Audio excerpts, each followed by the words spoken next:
Hallo und viele Grüße, German 1101 online. Welcome to week 6. Now that you've finished 5 weeks of intensive introductory German, you're approaching the tail end of the course. During these weeks, you've learned the most fundamental aspects of the German language to allow you to effectively communicate. Things we've covered have included how to say hello and introduce yourself, how to talk about your interests, your family, school, work. The grammatical components we've learned have included the nominative and accusative cases, word order, and the nuances involved in each. Additionally, you should be comfortable describing your weekly routines as well as your abilities, how to tell time, give polite commands, all things covered last week in week 5.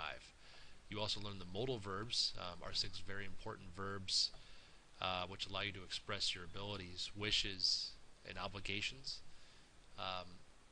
These fundamentals will continue to be a part of the language you continue to learn, such as the content from week 6, which includes the dative case, as well as putting together varieties of word order in German.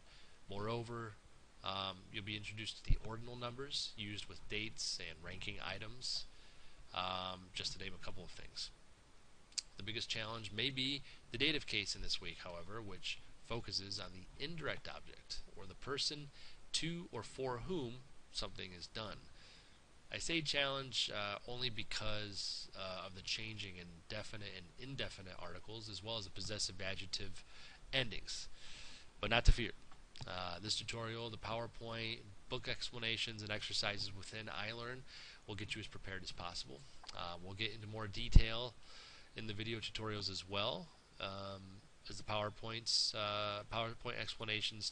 So stay tuned and viel Spaß beim Lernen. Tschüss.